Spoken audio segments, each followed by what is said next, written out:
இன்னைக்கு இருக்கக்கூடிய ஒரு நிர்வாக திறனற்ற ஒரு டம்மி முதலமைச்சரால தான் இன்னைக்கு இந்த நிலைமை ஏற்பட்டிருக்கு.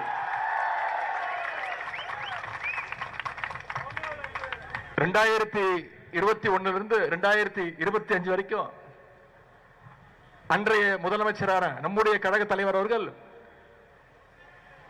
ஒவ்வொரு வருஷமும் சரியா ஜூன் 12ஆம் தேதி அன்னைக்கு மேட்டூர் அணையை தானே போய் திறந்து வச்சிருக்கிறார். இன்னும் சொல்ல போனா சில ஆண்டுகள்ல ஜூன் 12க்கு முன்னே மேட்டூர்ல இருந்து தண்ணியை திறந்து விட்டிருக்கிறார் நம்முடைய முதலமைச்சர் அவர்கள், நம்முடைய கழக தலைவர் அவர்கள். அப்போ ஆனா இந்த வருஷம் என்ன நிலைமை? ஜூன் மாசம் முடிஞ்சு போச்சு, ஜூலை மாசம் முடிஞ்சு போச்சு, இப்ப ஆகஸ்ட் மாசத்துல இருக்கோம், இன்னும் தண்ணி வரல. காவிரி மேலாண்மை வாரிய தீர்ப்புப்படி ஜூன் மாசத்துல 9.9 டிஎம்சி தண்ணீர், ஜூலை மாசத்துல 32 டிஎம்சி தண்ணீர் அப்படின்னு மொத்தம் 42 டிஎம்சி தண்ணீர் நமக்கு வந்திருக்கணும். ஆனா இன்னைக்கு ஒரு சொட்டு தண்ணீர் கூட வரல. ஆனா இதை பத்தி இருக்கக்கூடிய முதலமைச்சர் வாயை திறந்து பேசுறாரா? பேச மாட்டேங்கிறார். அவருக்கு இருக்கக்கூடிய ஒரே கவலை என்ன? திமுக மேல என்ன பொய் வழக்கு போடலாம், என்ன பொய் கேஸ் போடலாம்.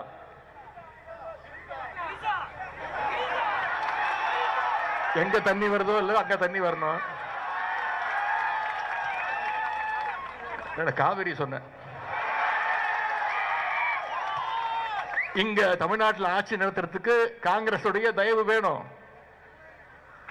அதனால கர்நாடகா காங்கிரஸ் அரசு கேள்வி கேட்க துப்பு இல்ல, எதிர்த்து கேள்வி கேட்கவே பயப்படுறாரு. அதே மாதிரி ஒன்றிய அரசை பகைச்சுக்கிட்டா பிரச்சனை வந்துடும். ஆட்சி அமைச்சு 3 மாசம் ஆச்சு, இது வரைக்கும் அவரோட வாயிலிருந்து ரயில வழிமறிச்சு பாதியில் அவங்களை இறக்கி விட்டு மீண்டும் தமிழ்நாட்டுக்கு போக சொல்லிட்டாங்க. இதை கண்டிச்சு நம்முடைய தலைவர் அவர்கள் அறிக்கை விட்டாங்க, அனைத்து எதிர்கட்சிகளும் அறிக்கை விட்டோம். இதை பத்தி முதலமைச்சர் வாய் திறக்கல. ஏன்? மகாராஷ்டிரா நடக்கிறது பாஜக ஆட்சி, அவங்களை எதிர்த்து பேசுறதுக்கோ இங்க இருக்கக்கூடிய முதலமைச்சருக்கு துப்பு இல்ல, திராணி இல்ல. அந்த அளவுக்கு விவசாயிகளுடைய உரிமையை விட முதலமைச்சருக்கு அவருடைய சுயநலம், ஆட்சி எப்படியாவது காப்பாத்திக்கணுங்கிற அந்த சுயநலம் மிக மிக முக்கியம். இப்போ ஒட்டுமொத்த விவசாயிகளும் இந்த அரசுக்கு எதிராக திரும்பினதும் ஒரு டிராமா ஆடினாரு. 2 நாளா கர்நாடகாவுக்கு போறேன் அப்படின்னு ரீல் விட்டாரு. அனைவரும் சொன்னோம், நம்முடைய தலைவர் சொன்னார், தயவு செய்து கர்நாடகத்துக்கு போகாதீங்க, இது மிகப்பெரிய சட்ட போராட்டம் நடந்துகிட்டு இருக்கு, பல்வேறு ஆண்டுகள் நடந்துகிட்டு இருக்கு, அரை நூற்றாண்டு. திராவிட முன்னேற்ற கழகம் மட்டும் இல்ல, அனைத்து எதிர்கட்சிகளும் சொன்னோம், அவங்களுடைய கூட்டணி கட்சியே சொன்னாங்க.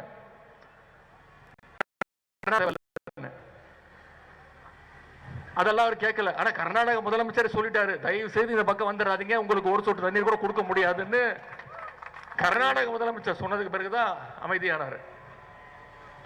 இவரு கர்நாடக முதலமைச்சரை பார்க்கறது இருக்கட்டும், முதல்ல நம்ம ஊர் விவசாயிகளை உங்களை பார்த்தாரா? உங்களுடைய கோரிக்கைகளை கேட்டாரா? முதல்ல என்ன பண்ணிருக்கணும்? நம்முடைய விவசாயிகள் வர சொல்லி அவங்களுடைய கோரிக்கைகளுக்கு செவிமடுத்திருக்கணும். அதை இந்த முதலமைச்சர் செய்யல. அரசு தான் எங்களை கூப்பிடல, கேட்கல, நாங்களே வந்து முதலமைச்சரை வந்து பார்த்து பேசுறோம்னு விவசாயிகள் கோட்டை நோக்கி போனாங்க. ஆனா அந்த விவசாயிகளையும் குண்டு கட்ட கைது பண்ணிய அரசு தான் இந்த குதிரை பேர அரசு. அந்த அளவுக்கு விவசாயிகள் மேல இந்த முதலமைச்சருக்கு ஒரு வன்மம். முதலமைச்சர் தான் இப்படின்னா நீர்வளத்துறைக்கு ஒரு அமைச்சர் இருக்கிறார்.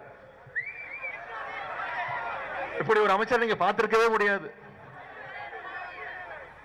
பத்திரிகையாளர் பார்த்தாலே திருட மாதிரி ஓடுறாரு, தலை தெரிச்சு ஓடுறாரு, எந்த கேள்விக்கு பதில் கிடையாது. வேளாண் துறை அமைச்சர் அப்படின்னு ஒருத்தர் இருக்கிறாரு. என்ன தெரியுமா பண்ணிட்டு இருக்கிறாரு இன்னைக்கு வேளாண் துறை அமைச்சர்? வேளாண் பட்ஜெட்டை தூக்கிட்டு போய் திருப்பதிக்கு போய் பூஜை போட்டு கொண்டு வந்துட்டு இருக்கிறார். இதுதான் இன்னைக்கு இந்த அரசுடைய லட்சணம், இங்க இருக்கக்கூடிய அமைச்சர்களுடைய லட்சணம். எந்த மாதிரி அமைச்சர்கள் அமைஞ்சிருக்கிறாங்க? திருட்டு லாட்டரி விற்கிற ஒரு அமைச்சர், திருட்டு விசிடி வித்த ஒரு அமைச்சர், பிளாக்ல டிக்கெட் விற்கிற ஒரு அமைச்சர், உருட்டுக்கட்டையிலோட சுத்திட்டு இருக்கிற ஒரு அமைச்சர், எல்லாத்துக்கும் மேல போதை பவுடர் அமைச்சர். இப்படி மொத்த கேபினெட்டுமே ஒரு ஜோக்கர் கூட்டமாக இன்னைக்கு தமிழ்நாட்டில் அமைஞ்சிருக்கு. இந்த ஆட்சியில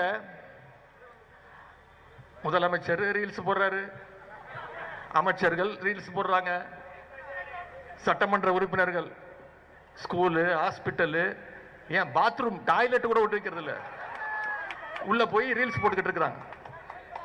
2 நாளா நீ பார்த்திருப்பீங்க, 2 அமைச்சர்கள் அவங்களுடைய மாவட்டத்தில் இருக்கக்கூடிய பள்ளிகளுக்கு போய் அங்க இருக்கக்கூடிய குழந்தைகள் எல்லாம் வெளில வர சொல்லி அவங்களுடைய கட்சி பேரை கோஷம் போட சொல்லி அதை ரீல்ஸ் எடுத்து போட்டுக்கிட்டு இருக்காங்க. இத மாதிரி ஒரு கேடு கெட்ட ஒரு ஆட்சியே தமிழ்நாடு இதுவரைக்கும் பார்த்ததே கிடையாது. சென்ற மாதம் தொலைக்காட்சி செய்திகள் நீங்க பார்த்திருப்பீங்க, தென்காசி பக்கத்துல ஒரு நெல் கொள்முதல் நிலையத்தில் நெல் மூட்டைகள்லாம் தீப்பிடிச்சு எரிஞ்சிட்டு இருக்கு. அங்க போன தாவேகாவுடைய ஆளுங்கட்சியுடைய ஒரு மாவட்ட செயலாளர் என்ன தெரியுமா பண்றாரு, 4 கேமரா எடுத்துட்டு போய் செட் பண்ணி அதை படம் பிடிச்சு பேக்ரவுண்ட் மியூசிக் போட்டு அதை எடுத்து ரீல்ஸ் போடுறாரு. இப்படி ஒரு ரீல்ஸ் போடுற ஒரு அரசை தமிழ்நாடு இல்ல இந்தியாவே இதுவரைக்கும் பார்த்தது கிடையாது.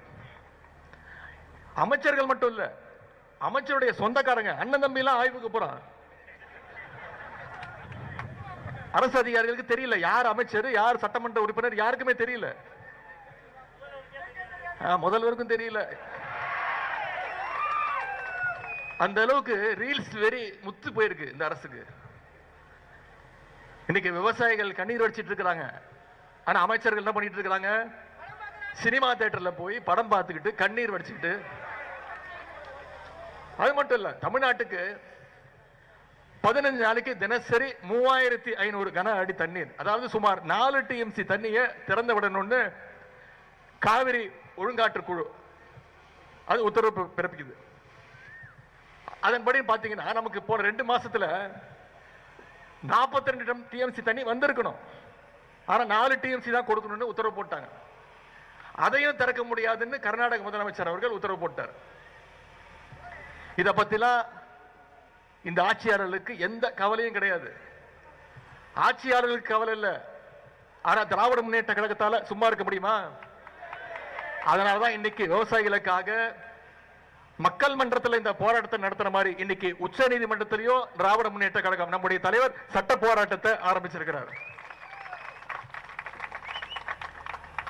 காவிரி ஒழுங்காற்று குழுவுடைய உத்தரவை நிறைவேற்றணும்னு இன்னைக்கு உச்ச நீதிமன்றத்தில் நம்முடைய தலைவர் வழக்கு தொடர்ந்துக்கிறார். ஒரு அமைச்சர் நேற்று சொல்றாரு, திராவிட முன்னேற்ற கழகம் இப்ப வழக்கு தொடர்ந்திருக்கு, கடந்த 5 வருஷமா ஏன் வழக்கு தொடரலன்னு. இப்படி ஒரு அறிவாளி அமைச்சர் எங்கேயாவது பார்த்திருக்கீங்களா?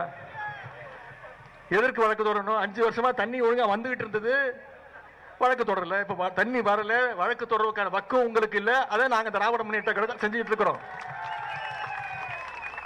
எதிர்கட்சியா இருக்கக்கூடிய நாங்க, நம்முடைய தலைவர் விவசாயிகளுக்காக இவ்வளவு செஞ்சிட்டு இருக்கிறோம். ஒரு பிரச்சனைன்னு வந்தா அதற்கு தீர்வு காண்றதுதான் ஒரு நல்ல அரசினுடைய அழகு.